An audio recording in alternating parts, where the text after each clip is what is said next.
প্রথম নিয়েছিলেন, 16 সালের পর থেকে টাকা দেননি, বন্ধ করে দিয়েছিলেন, কেজি দরে বিক্রি করে দিয়েছিলেন বন্ধ। এই ভোটের জন্য বিভ্রান্ত করার জন্য ভারতীয় জনতা পার্টি এই কাজ করে না। 21টা রাজ্যে আমাদের যা সংকল্পপত্রে ছিল প্রত্যেকটা কার্যকর বিজেপি করেছে। আপনারা আমাদের উপর ভরসা করুন।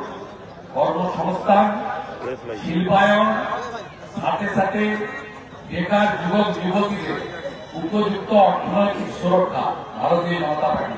আর ডিএর জন্য সুপ্রিম কোর্টে বলছে সময় চাইছে, এখন কি বলবেন? 31শে মার্চ উনি হিসাব করেছেন 9 লক্ষ সরকারি কর্মচারী শিক্ষক আছেন আর 85 লক্ষ আবেদন করেছে। উনি হিসাব করে দেখেছেন, এটা তো গেছি, যদি এইটা করে 1,500 টাকা দিয়ে যদি কিছু ভোট পাওয়া যায়। উনি অঙ্ক কষেছেন, এটা ভোটের অঙ্ক, এটা সামাজিক দায়বদ্ধতা নয়। সামাজিক দায়বদ্ধতা থাকলে মুখ্যমন্ত্রী 13 সালে চালু করা যুবশ্রী কর্মসূচির নাম বদল করতেন না। 13 সালে 17 লক্ষ আবেদনকারী যুবক যুবতীকে পথে বসাতেন না। দাদা 9 তারিখে আপনার সবার অনুমতি মেলেনি, 9 তারিখের আপনার সবার অনুমতি দেয়নি এখন, অথচ মমতা বন্দ্যোপাধ্যায় রাস্তা বন্ধ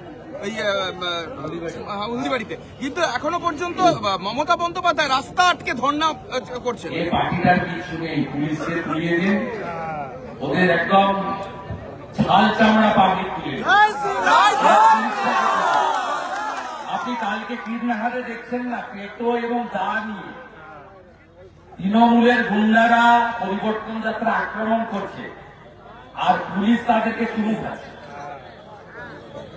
ছবিতে সবাই দেখেছে। এদেরকে বলুন, আমরা সব পুলিশ খারাপ নয়, কিন্তু কাজ করতে দেয় না নিচে তলার পুলিশকে। এখানকার এক একটা থানার ওসি আইসি তাদেরকে 2 কোটি টাকা দিয়ে পোস্টিং নিতে হয়। বালি এলাকা না, বালি এলাকা, কোন নদীর অস্তিত্ব নেই, তাই তো? যে কোনো সময় ব্রিজগুলো ভেঙে পড়ে যাবে। হ্যাঁ, কি ঠিক কিনা? আগে 2,000 টাকায় বালি কিনতেন, 8,000 টাকা দিয়েছে সরকার ঘর করার জন্য, শুধু 15,000 টাকা বালির দাম।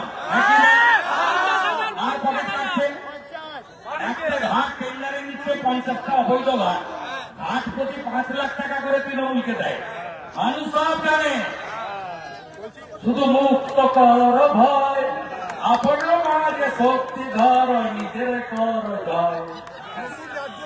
জোর মানুন, আমি দেখতে চাই হিন্দু বুথে যা ভোট পড়বে সব যেন এক জায়গায় পড়ে, পদ্ম ফুলে পড়ে। দিল্লি পারলে, বিহার পারলে, মহারাষ্ট্র পারলে আপনি কেন পারবেন না? হরিয়ানা পারলে আপনি কেন পারবেন না? আপনাকে এক হতেই হবে, বাকিটা মোদীজি উপরে গ্যারেন্টার, ছোট গ্যারেন্টার আমরা থাকি।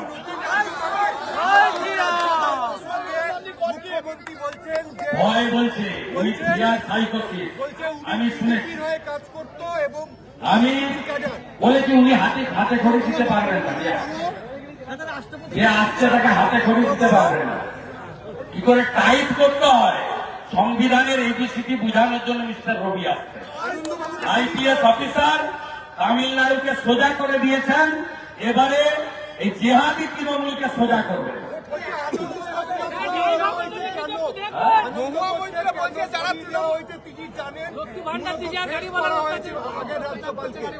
ওসব একদম বাগদুর কথা কোন ঠিকঠাক নেই।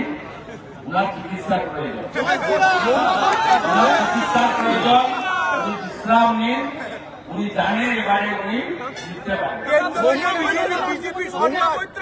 যারা তৃণমূলের সঙ্গে নেই তারা নাকি বাঙালি নয়। মহুয়া মৈত্র বলছে যারা তৃণমূলের সঙ্গে নেই তারা নাকি বাঙালি নয়।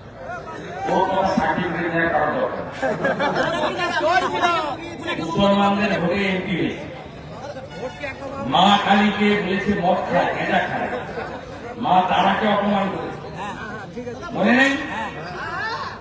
নমশূদ্রদের অপমান করেছে, মনে নেই? আমাদের তুলসী মালা, মতুয়াদের আচার মালাকে বলেছে কাঠের মালা পরে তোমরা আমাদের কাছে ভাতা চাইতে আসো, মনে নেই? রাষ্ট্রপতিকে অনুমতি দিচ্ছে না, বিসর্জন দেবে মানুষ, অপেক্ষা করে।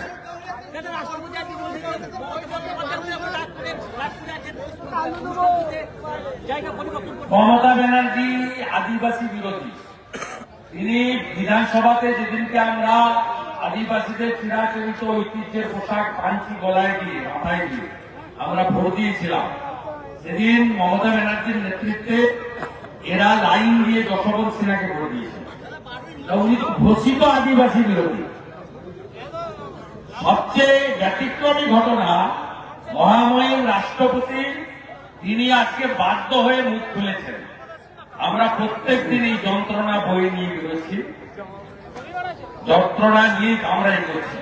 রাষ্ট্রপতি মহোদয় তার ধৈর্যচ্যুতি ঘটিয়ে যে কথা বলেছেন, গোটা ভারতবর্ষ হতবাক হয়ে গেছে যে যেখানে রাষ্ট্রপতি মহোদয়কে তাকে পর্যন্ত কর্মসূচি করতে সরকার দেয় না।